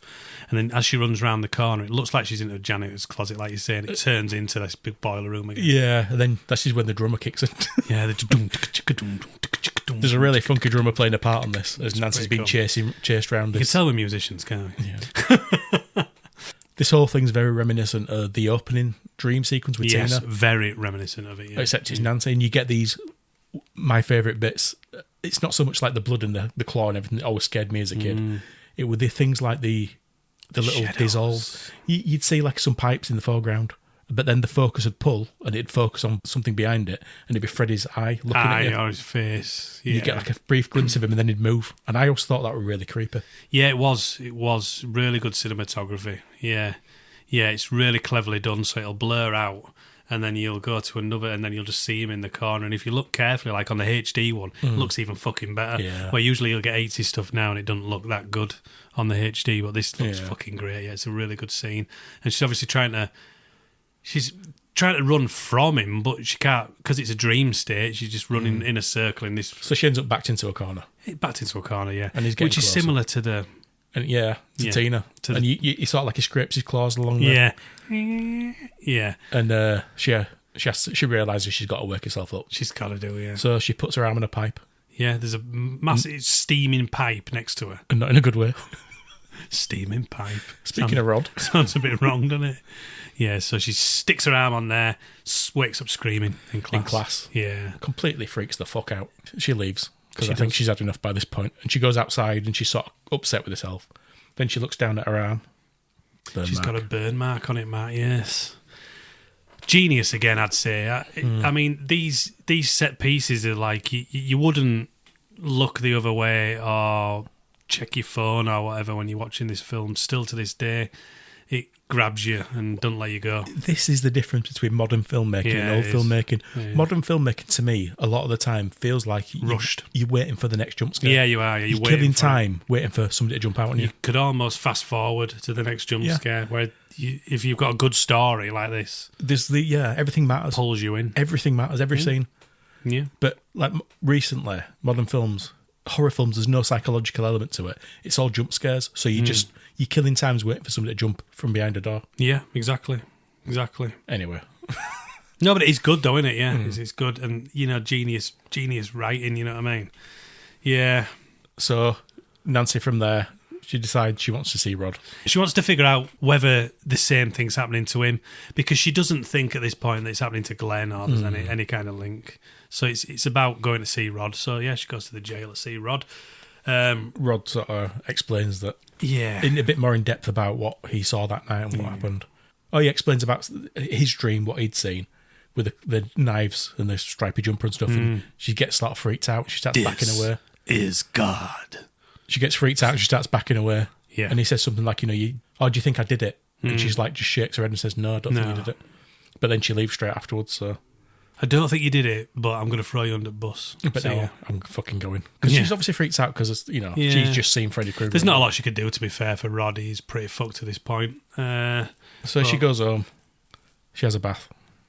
Yeah, she did the bath scene, Matt. Here we are. Yes. This is actually a really cool scene. It is a really, really Joking cool aside. scene. It is. She's in a bath. Her mum's knocking on the door saying, you're not going to fall asleep. You're not going to fall asleep in there because you're tired and all this And shit. she says, I'm not a child, Mum. Yeah. And you can tell she's fed up. She's laying in the bath, and we get this really sort of like... It seems like a weird shot at first, but it pays off. And it's sort of at the bottom of the bath, looking up her body. So you see like her head at the far end and sort of her knees poking out the bath. Yeah, it's clever. And it's a weird position for a shot. Yeah. But as she's like falling asleep, you see It's one the cameraman remembers. Absolutely. You see like a glove come out of the water between the legs. Yeah. And it gets higher and higher. And then her mum knocks it down and it disappears underwater. Disappears completely. It's really, really clever. And that's when she says, you're not falling asleep Obviously, in there. there's a lot of jokes we could make here, but it is actually very clever. You see the glove disappear. Yeah. And then she's obviously falling asleep again. Falling asleep again. And then all of a sudden, she just disappears under the water. Grabs her. And you see these shots from underwater of us like struggling to get out. It's really clever because there's like a hole at the top, like she's being pulled through. The bath is there, but then underneath there's a load more water. Yeah. And so she's trying to get out and like somebody's grabbed her. It's really clever, really clever. And eventually she sort of like gets to the edge of the bath. And she manages to. Pulls herself out and her mum... Her mum's going fucking mental, isn't she? Yeah.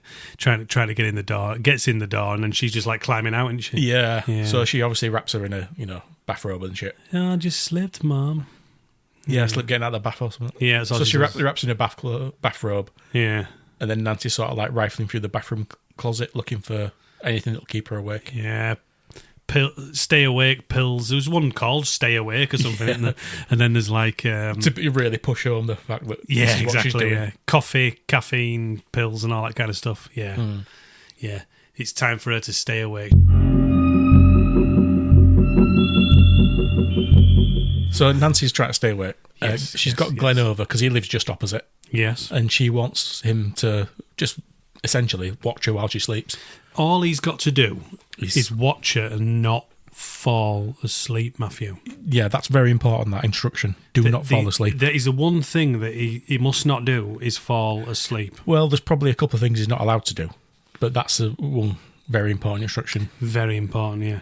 Nancy just sort of sets an alarm. If she scuffers or whatever, he's supposed to wake her up. Yeah, if he sees her in distress, wake her up. Yeah, in distress, She wants to sort of investigate what's going on. Yes, exactly. But she wants somebody to be there to wake her up. So she goes to sleep, and she's sort of like, you see her coming out of her house, the front of her house, and she's looking round, and she says something like, "Oh, Glenn, are you there?" And he sort of pops his head from around a tree.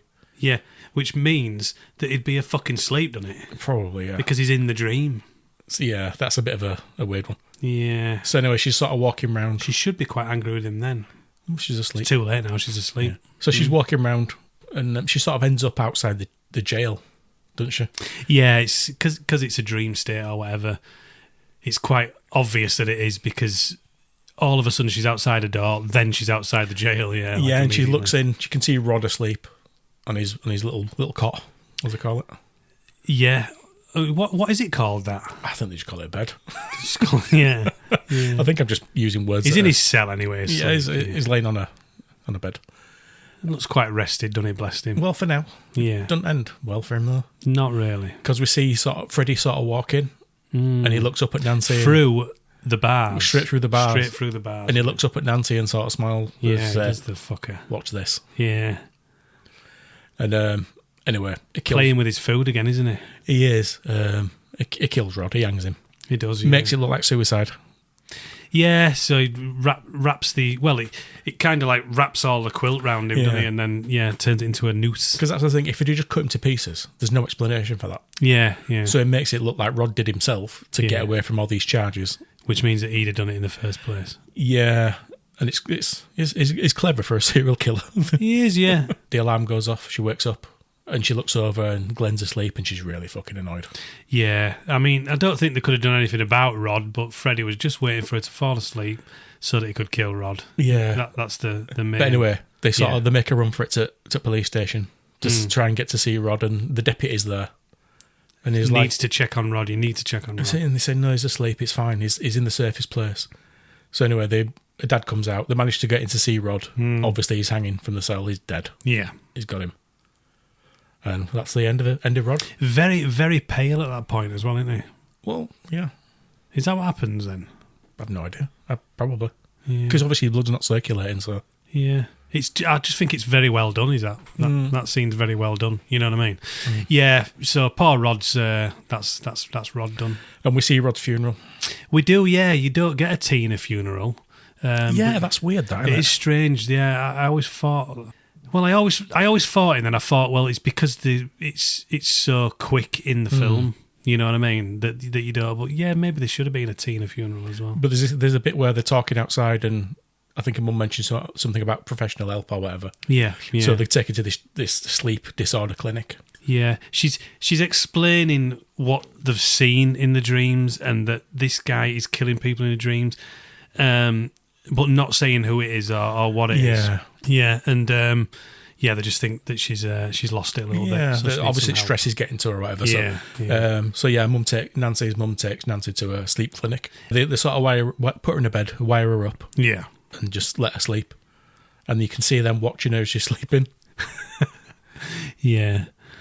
The thing is though, it's like lots of wires as well, so they're all attached to her head. You see like the brain waves and the heart rate and everything on the screen. Yeah. And you get little sound effects of like knives scraping, the Freddy's knife scraping and like stuff. Scrapes and things like that. Yeah, it's quite well done again. And everything's well done. You see him sort of watching all these, she's entering REM sleep now, deep sleep. They're sort of explaining it. And the monitor's going up and down, and like the heartbeats and all that, like you're saying. Margie's firing back the peach schnapps. She's having a few shots while she's watching it. Drink. Yeah. I'll drink every time she goes into a different state. So she's downing all these schnapps. Oh, bless her. She just starts smoking though in the middle of this. She does start smoking right in the middle of the hospital. And people used to do that shit. But it's still fucking weird. It is very strange when you look at that now. Yeah. So she sparks up. She's firing shots back. Nancy's having some distress in the sleep, as you can imagine, because obviously it's a normal sleep. Marge's got issues, hasn't she, bless her? Yeah, she does. Not for much longer. No. So, Nancy, she's thrashing about in the bed. They wake her up because they realise it's not normal. And she pulls something from underneath the blankets. Yes, it's a fedora, Matt. Oh, is that what it is? I think, Yes, unfortunately, yes. Yes, it is, yeah. Yeah, she's got Freddy's hat. It has a name tag in it, Freddy Krueger. Yeah. And that's where we know the name from. That's where we know the name from. And Marge looks shocked. She does look shocked, like she knows who this Freddy Krueger might be. Yeah. Yeah, I mean, it's all coming together, really, isn't it? It is. She's being cut as well, hasn't she? She does get slightly cut by Freddy, doesn't she, on her arm at that point, I think? Nancy. Yeah. And she's got it's quite a deep cut in it. They're obviously very surprised of... Because they're looking round to see how she got that, around the bed. Yeah. So, it's a weird thing that and the hat as well, so... Yeah. We get the scene after this where Nancy and Glenn are having a conversation. And Nancy, they're on a bridge. Yeah. Glenn's firing a burger back because he's... Apparently, when he gets nervous, he eats. He eats, yeah. He looks like he needs to eat a bit. I'm not going to lie. He's got a slim, girlish hips on him. He has, yeah. Swimmer's build. Nancy is reading a book on warfare, basically. Yeah, self-defense, traps and self-defense, and yeah. So she's got plans. You already know she's up to something. She is, yeah. You could see that he questions her with it as well, doesn't he? So he says, like, what are we, like she's... lost it a little bit, but she says, I've just got some plans, This is where we find out that Nancy's not your normal teenage. She's a survivor. So Nancy goes home. Her mum's put bars up on the window. It's quite security conscious, Matthew. But it's never really established whether the bars are to stop Nancy getting out or to stop anybody getting in, anybody being That's Freddy. A good point, actually, yeah. Because I've obviously had this conversation and she said it's Fred Krueger. Fred Krueger's dead, but she's pulled the hat out of the dream. So mum must know there's something going on here. There's some truth in it. So she's partially obviously trying to protect her, but also trying to keep her under control. Because they know there's obviously stuff going on. Anyway, Nancy's pissed off about it. Yeah, she is stuck. But she's still going to try and do a plan. Yeah. So what she does is she phones Glenn and she says to him, I've got a plan. I can bring him out of my dream. She says, whatever you do, Don't fall asleep. Again, general, conditions of how he's going to help her. Well, there's bars up window and he's a bit of a skinny bitch. Yeah. He's a very slight young man. But anyway, he wants to help, but he's laid in his bed. She says, don't fall asleep. He's got a telly on his lap. He's got headphones on, and he falls asleep. Some naked ladies on the... Yeah, it's like, what's he watching? Like Miss Big America or something. Yeah, something like that. It's like a bikini contest or something, I think. Yeah. But he's watching that. He's enjoying himself because Nancy's not giving him any. Yeah, he's got some 1984 classic on in his headphones. Miss Beaver America or something. Miss Beaver America, yeah. So yeah, he's having fun. He's having fun. Nancy's like looking out of a window and she's hoping that he's not going to fall asleep. So she tries to phone him again, and a parent's answer. The phone's ringing, but he doesn't hear it because he's got the headphones on and stuff. Yeah. So a parent's answer it. They don't want everything that's gone on. They don't want Nancy hanging around with him, basically. So they tell her. The dad takes the phone and tells her, "Do not phone again." Glenn's asleep. Leave him alone. And he leaves the phone off the hook. Hangs up, puts the phone off the hook. Sometimes you've just got to be stern with these people. He was very stern. A bit over stern, I think. Yes. They're just teenagers in love. Yeah, and he's going to learn from this, is the dad. Unfortunately, he's going to learn the hard way. Not in a good way. Yeah, exactly, yeah. Not in a good way at all. Yeah. So we cut back to Nancy. Yeah. She's pacing around the room, and she opens the door and looks out, and she sees her mum hiding a bottle of schnapps in the airing cupboard. Yeah. Doesn't she like lean back and take a big swig? A big swig of it, yeah. So she closes the door. She loves the snaps. So she closes the door, and then the phone rings. So she thinks, it's Glenn. So she answers the phone, and you hear the screech. Of metal on metal. Screech from Saved by the Bell. Yeah. Hey, it's Dustin Diamond from Beyond the Grave. Yeah, fucking hell.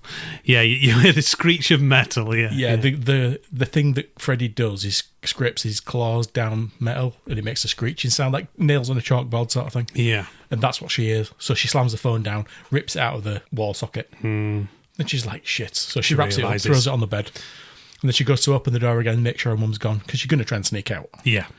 Well, she has to now, because she brought the fucking phone. Yeah. Basically, yeah. And anyway, mum's gone. But then the phone rings. Even though it's been pulled out of the wall. And it's on the bed. So she goes, unwraps it. They make a point of showing you the fact that it's definitely been unplugged from the wall. Definitely. So she puts the phone to her ear, and you hear Freddy's voice. I'm your boyfriend now, Nancy. And then the phone's got like a tongue on it. And like a mouth and a tongue on the end. Licking her lips as she's talking. Licks her, yeah. So she freaks out, throws the phone. Then she makes a run for it down the stairs, tries to get out the door. She smashes the shit out of the phone, doesn't she? With she does. Actually, yeah, she does. She smashes it with her foot. Yeah. So that phone's not ringing anymore. That phone is fucked. She makes a run down the steps, trying to get out the door. The door's locked. Her mum's asshole drunk on the couch. I don't think she knows who she is at this moment. Give me the keys, Mum. Pissed off she can't get out of the house. Obviously, she knows that there's going to be some problems with Glenn. Yeah, maybe worse, you know what I mean? So she's looking out the window, and she's like, stay awake, Glenn, stay awake, don't fall asleep. Don't know who she's talking to. I think she's talking to a wall. I think she's just trying to project it through the ether. Yeah. But Glenn's is asleep by this point. Yeah, well, Glenn's a man at the end of the day, and we don't really, or a boy, but we don't really. Can I ask you a question? Yes. Nancy answered the phone and heard the screech down the phone. Yes. Then it rang again, and it was Freddy's voice, and the tongue came out the phone. Nancy's awake. Oh, yeah. The fuck?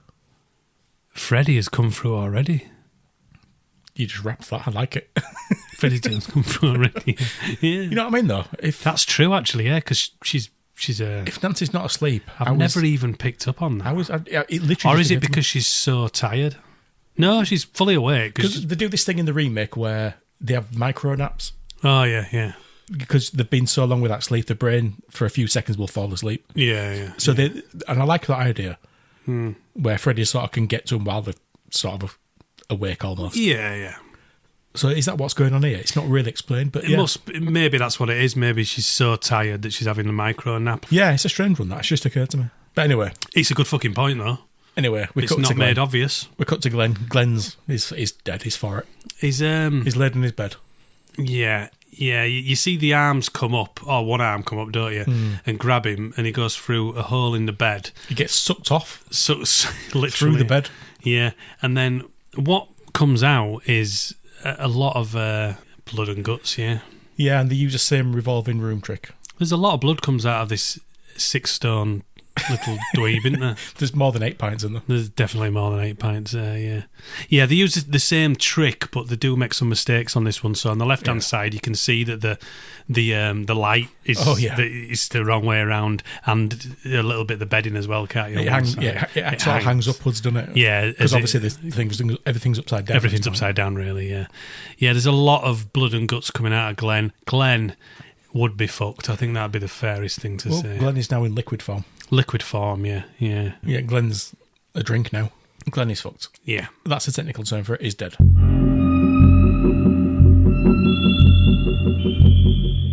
Police turn up. It's not gone well. Glenn's obviously dead. They're putting buckets out. Yeah, and there's a sort of walking around the house. Yeah. There's like blood dripping from the ceilings. Yeah, it's not. This is not good. Yeah. But then the phone rings, so obviously Nancy's obviously got another phone somewhere. Yeah. And the deputy says, "Oh, it's for you, Chief. It's your daughter." So she's on phone with him, and she says, "He's dead, isn't he?" And he said, "Yes, sweetheart, I think he is." Now, he's been nice there because he thinks he is. He's just seen him dripping into a bucket. So he definitely knows he is. He knows. But he says, "I've not been upstairs yet," doesn't he, or something? Yeah. Even though he's coming through a fucking ceiling. Yeah, it's pretty obvious that Glenn is dead. If he wasn't dead at this point, he's lost a lot of blood. All of it, in fact. All of his blood. In fact, the blood's there, the body's gone. Yeah, he's just mush.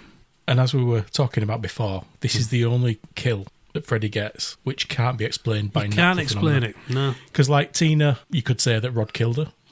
It's consistent with that. Yeah. Rod hangs himself. Yeah, you could say that he committed suicide. Glenn gets turned into soup. Yeah. And you never find a body. How can you turn yourself into soup, Matthew? Yeah, in an 80s bedroom. You can't. So it's the only kill that's sort of supernatural. That they can't explain. So Nancy's got a plan, though. She says she does have a plan. She says to her dad, "Daddy, I've got a plan. I'm going to catch the guy who did this. Just tell me who it is. I'll go get him for you, honey." Fred Krueger did it, Daddy. And he's like, "Oh, for fuck's sake, this fucking again. Fred Krueger shit. This again." He's fucking dead. But she says, "I want you, in 20 minutes, exactly 20 minutes, kick the door down and arrest him. I'm going to get him." Yeah. So he says, "Yeah, okay." And obviously, he's never gonna. No, but he gets the big weird fucking deputy. He gets him out of his way because he makes him stand by and watch the house. So Nancy's plan. Yeah. She's got 20 minutes to fall asleep and catch him, but first she rigs the house with booby traps. She does. This takes less than 20 minutes. It takes less than 20 minutes, and it's quite extensive booby traps. We're not talking little. We're talking like. Well, she's got tripwires. She's got tripwires. She's got a massive sledgehammer above a door. Oh yeah, the sledgehammer above the door. Yeah. She gets a file and does light bulbs and fills them with gunpowder. Oh yeah, she does. Yeah. She's thought this through. It's no amateur job, is it? She's got a bottle of kerosene in the basement. Yes. She has. That's the thing, isn't it? Yeah. So she's thought this through, and this takes her less than 20 minutes to rig. Molotov cocktail for old Freddy. Basically. Yeah. The ingredients for. Yeah. And then she manages to go to sleep and go into a dream, all within 20 minutes. All within 20 minutes. She's a very industrious young lady. She knows what she's doing in life, does Nancy. But this sort of explains the book you were reading earlier. It does. Booby traps and killing people with Molotov cocktails. So, yeah, Nancy goes to sleep and she looks for Freddy. She does. She eventually finds Freddy. She finds Freddy reasonably quickly because he's just fucking waiting for her. He's just chilling out, isn't he? Just waiting for Nancy to come in. He wants his hat back, doesn't he? Give me my fucking head back, bitch. I'm bald. I'm cold. I already looked ugly without the fucking hat. So they end up tussling. Yeah, they do. So that's nice for Freddy, isn't it? Yeah, I mean, it is, yeah. He's having a little fight with Nancy. Yeah. But she's actually, giving him a taste of his own medicine. Yeah. She's actually... She's fighting back. Matthew is what I meant to say. She's fighting back. The alarm goes off. She sits up in bed. She's on her own. No, Frederico. No, Freddy. So she says something like, well, maybe I am going crazy. And then he appears from the side of the bed. Jumps over the bed trying to get her. She's rolling around. So she makes a run for it out the door. Freddy's chasing her. She closes the door. She rigs up the sledgehammer. And as he opens the door, the sledgehammer comes down, knocks him right in his guts. That'll have hurt. He'll be shitting blood for a while. Yeah, he will. But Does Freddy shit? Well, I don't know because he's been humanised now because he's been pulled out of the dream. He can feel pain. Yeah. But does he, like, wee and poo and stuff? I don't know. Ask him. Hold on, I'll get phone out. Because does he eat? No. Or drink water? Or... No. Well, the thing is, though, he's always been a dream until he's been in a dream until now. But have you had a dream where you really need to piss? Yeah, I guess. You've not had a drink in that dream? Yeah, yeah, good point, yeah. Just saying. Maybe he does. Questions out to the public. Does Freddy piss and shit? Answers on a postcard. Answers on a postcard. Please answer in the comments. Yeah, beyondterror@gmail.com. Yeah. Is that what it is? Yeah, it is, yeah. Fucking hell, that were a guess. Yeah, beyondterrorpodcast@gmail.com. Yeah, tell us. Yeah. Tell us your thoughts. Yeah. So anyway, she makes a run for it. She goes down the stairs. They're fucking gonna now, aren't they? Yeah. Yeah. Yeah. She goes down the stairs. Freddy's following her. Has he shit himself now? No. I mean, that's been hitting. Well, we don't know. We don't know. It's never addressed. Yeah. The cowards never address it. No. So anyway, he's chasing around the house. There's light bulbs exploding. All sorts of shit going off. She goes into the basement. It's going down. It follows her down there. It does. She runs like a cat and mouse chase. She runs around this back of the stairs, picks his big bottle of kerosene up, smashes it on him and sets him on fire. Yeah. So he's still following her. She's making a run for it. Yeah, she runs back up the steps, and you notice here, like special effects wise, that Freddy has put on about 90 stone. Have we noticed that? 90 stone of fireproofing. Yeah, fireproofing. It was a stuntman, obviously, that did this, not Robert Englund. But yeah, he does look a hell of a lot. Look chubbier. A lot chubbier, yes. So he does eat. What? I don't know. I don't know. Fat Freddy's been on the Fucking hell, prize. Dave. What do you know? He's supposed to be a specialist on these things. I know, Dave. Unbelievable. Yeah, so Fat Freddy is fat because they've set him on fire. Yeah. Yeah. Heat swells. Yeah, heat swells. Something there you like go. that. Yeah. So anyway, he's chasing her upstairs. He is. She runs upstairs and she starts smashing windows trying to get her dad's attention. And the fucking deputy's just staring, thinking, well, I wonder if this is a problem. Fucking hell, what's going on here? She's smashing I windows. better go kiss the chief. Ask the chief. She's smashing windows, screaming, please help. Get me dad, get me dad. And he's just staring at her. He's literally just staring. Like a fucking goon. Yeah, he's a bit of a goon, isn't he, the Little deputy? bit. Yeah. But anyway, Deputy he eventually just Doofy. says something like, oh, maybe I should get the chief. Yeah. I mean, it would be an idea, wouldn't it? She's smashing windows, screaming. Yeah. Well, they said, look Might be out, an idea. look out for anything unusual. I would say this is unusual. I'd say that doesn't happen every night. No. You wouldn't expect for somebody to start smashing the windows and screaming. Especially not help, please get help. Yeah, that's a clue. It's a big clue, is that? Yeah. So anyway, he goes in to get He's the a chief. twat, isn't he? He goes in to get the chief. Freddy's running around. He runs into Margie's bedroom, jumps on the bed. Don's kicked the door down. He's gone upstairs. They both watch Freddy just disappear into the bed with Marge. Then the bed just turns into a bed. Turns into a bed. It's all like smoky and stuff at first, isn't it? Because he's been on fire. Yeah. Just turns into a bed. So obviously Nancy panics, doesn't she? And starts like beating on the bed, to try and get her mum back. Marge, as far as we're concerned, is dead. As far as we're concerned, she is not in good health. She's disappeared. Where does Don go at this inside. point? Is he just like turn around and fuck off? Yeah, he's kind of like, fuck's sake, what's going on here? Because there's a moment when Nancy's in the room by herself, and then Freddy sort of like the bed. She turns her back, and then he sort of rises through the bed sheets, and he's standing behind her, and she says, "Like, I know you're there, Kruger." Yeah, because Don Thompson is in the bedroom at first, isn't he? And then, I think he just walks back downstairs as if to say, "Oh, well, she's fucked." That's that then. Yeah.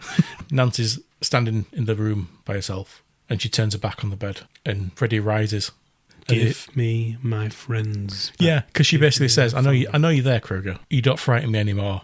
I know what you're doing." And she basically said, I'm not afraid of you. "I take back all the energy I ever gave you. I want my friends back." And he's like, "What?" What? And she says, "I want my friends back. I want my mother back." That's not the motherfucking deal, man.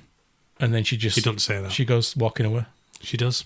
And he sort of lunges at her, then he disappears. He disappears. Just as she opens the door and she walks out of the door, she walks outside. It's a wonderful new day. It's all very, very colourful. Their eyes look very blue in this scene. They do. They've really cranked the colour on this. She looks rosy of cheek. She does. It's like a normal day or a normal No morning. schnapps for the mum. Well, no, because like her mum's like pouring at her face, saying, "Oh, you look peaky, Nancy. Did I keep you awake last night?" I said, "Well, what were we doing to keep her awake?" Yeah, what were you doing? Question 1. Yeah, fucking hell. Question 2, why are you not ashamed of it? Yeah. But Nancy says, no, I was shitting all night. Bad kebab. Schnapps does go through you, though. But it fucking does that. Jeez. Probably sounded like somebody emptying a bucket of water into that toilet. Oh, I feel like Glenn. Emptying a bucket of Glen into that toilet. Oh, fucking hell. Poor Glenn. Poor Glenn. Sorry, Johnny Depp. Yeah. So they're outside. Marge touches Nancy's face, as we all like to do. Yeah. And she says, well, you look peaky, honey. Did I keep you awake last night? And she says, no, I think I just slept heavy. And then a car pulls up, a red car, convertible. A red convertible. Glenn's driving. In the back seat, there's Rod and Tina. Yeah. And there's a space up front for Nancy. Now, this leads me to a question. Glenn lives across the road. He does. He's driving. Yes. He's got Rod and Tina in the car. Oh, I know what you're getting at, yeah.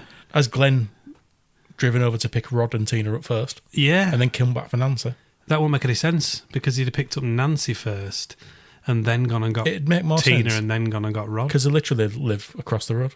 Yeah. Very strange one, that. Or is it because they're in a dream state, so things are not as they usually would be? Possibly. But anyway, Nancy gets in the car and they're about to drive away. The top comes up on the car, like the convertible top, and it's green and red stripes. It is. And Glenn's like, well, I'm not doing it. I'm not controlling the car. And then the car drives away. He can't open the doors. He's trying to open the doors. Marge is waving. Then she gets like a quizzical look on her face. And as it sort of like cuts away, you see the car me going waving down. at Matt. Dave, for the record, Dave's waving. We'll put that on Instagram. Ooh. You see the car driving away as Marge is looking at it. And then you see the 3 girls doing a skipping rope. And then a hand comes out of the door, the glass in the door, pulls Marge through it. And it's definitely not a blow-up doll before you ask. Yes. So all the effects in this film, apart from Fat Freddy on the stairs, have been really good. Even the Fat Freddy on the stairs is kind of good. It's required. There's the melting step bits as well, where it's like putty. Yeah. And that looks really shit, because you can see that You can see it before she steps on it. Before she steps on it. But this one is taking the biscuit. But I'm glad they use like practical effects. Yeah, it's better to be a practical effect, but to get her through that little window, they've used somewhat of a mannequin blow-up doll. It's a sex doll with a dress on. Yeah, it is, basically. Yeah. And they drag her through it, and that's the end of the film. Now, Matthew. David. We've discussed in 46 Hours and 72 Days A Nightmare on Elm Street from 1984. 84, yeah. Is there anything that you think was missed in this film? You see, you can see that I'm trying to get at something here, can't you? Nancy, nude scene. No, I wasn't thinking about Nancy's boobs for a change. Was there anything missing? In what way?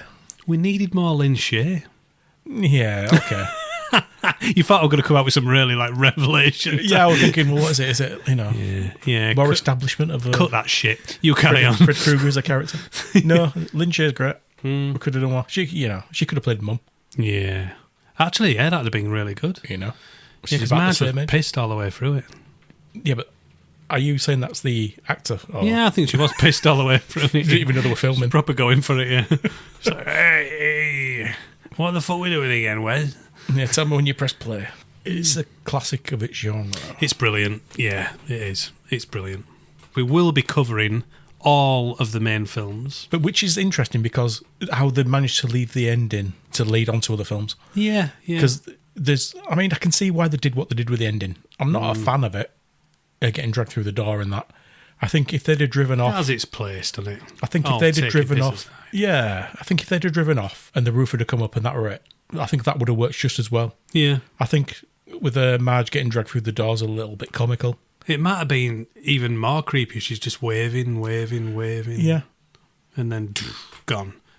And when you see Nancy again in Elm Street 3, yeah, do they ever explicitly state that she's dead?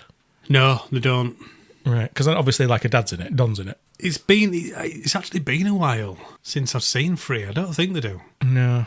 It must have been about 15 so years since I've seen that. Yeah. When I was in hospital, I watched 1 and 2. 2's pretty good. Yeah, but... It gets a bit of a bad rap and everything, but I actually think 2's... It is good. I think they did as well as they could have done, given it were following such a Had classic some dark film. bits in it as well. Oh, God, yeah.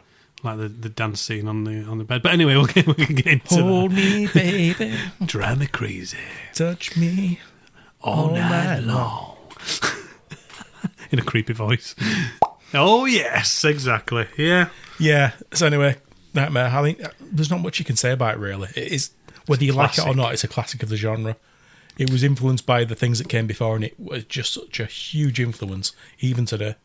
It is a stoneball classic. It is wonderful. And everybody top to bottom, I don't think there's anybody in it who maybe don't act as well, No. who you don't find believable. And again, we've got this thing where they're all supposed to be teenagers, but they're all in their 20s. Yeah.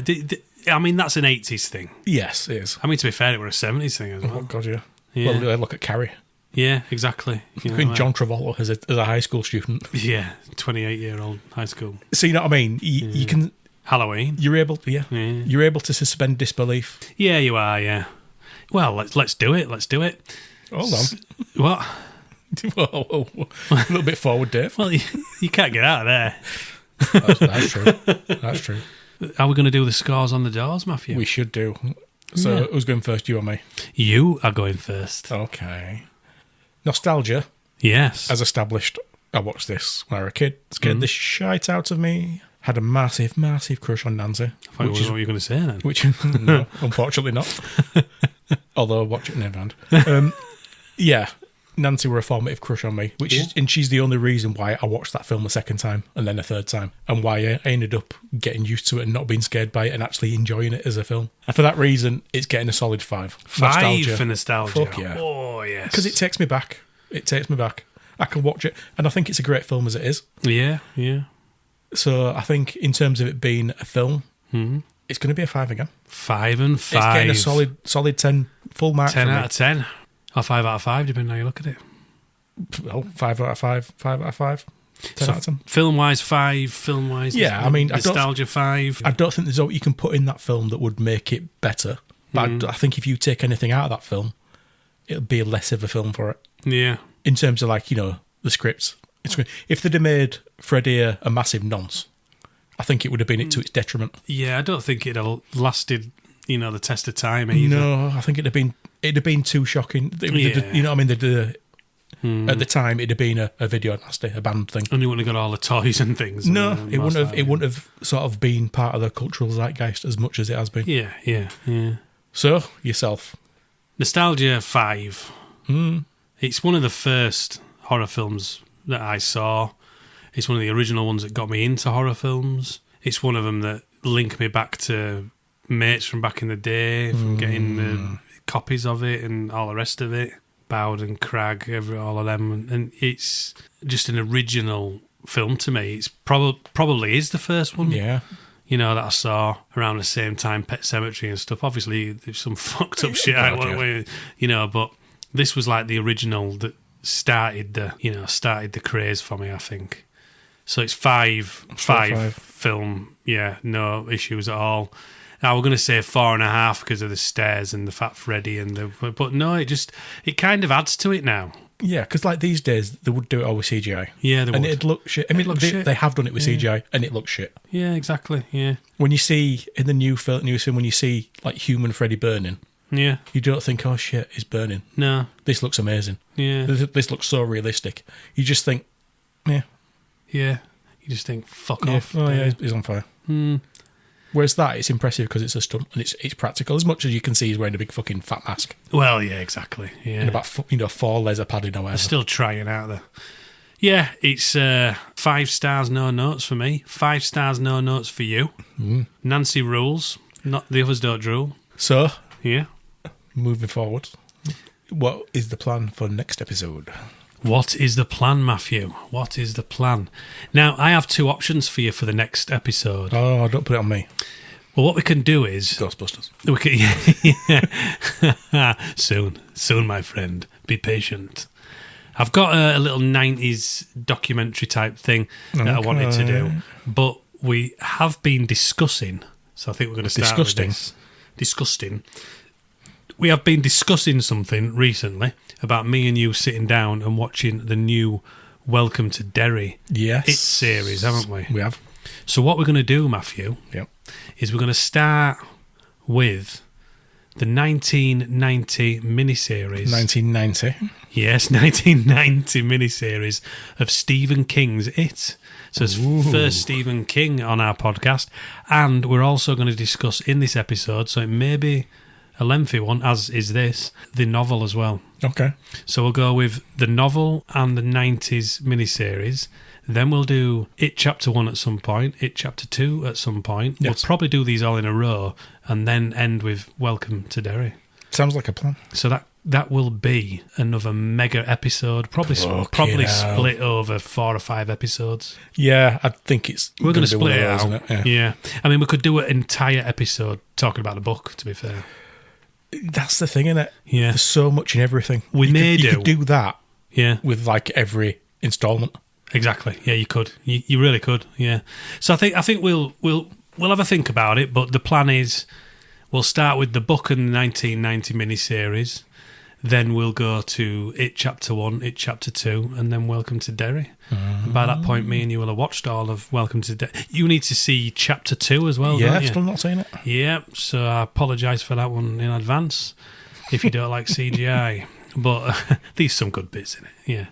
I normally recommend a couple of podcasts. So Neon Brainiacs is a US podcast. Okay. It's been going for quite a while now, about 5 or 6 years. Okay. They're awesome. They do some really, really, really cool reviews of films. They're great lads, really good, humour in there as well as the films. And you're talking your 80s, trash to pieces. This is how I know it's a quality podcast. I've heard of that one. You've heard of that one? Yeah, that's how I know. Yeah. If I've heard of it, they're doing something right. If you want to go underground, you want to go a little bit underground on your podcasts. Okay. So this is your VHS stuff, like back in the day, hidden things like Vinegar Syndrome type films that you don't get to see, like your Grave Secrets, Ticks, Sense, things like, you've Sense is a bit newer, but like Demon Wind and things like that. If you want to go deep diving in stuff like that, Bad Taste Podcast is on all your socials as well. Where did they get that name from? I wonder where they did. And they're absolutely awesome, and they do a load of different like stuff online as well. So yeah, check those out as well. That's proper hardcore horror stuff, is that? Yeah. So there you go, guys. There's your 2 for this week. Listen to all the others that we did. Share us on your socials, and let's keep this thing going. We're really enjoying it. Thank you, Matt, for having me.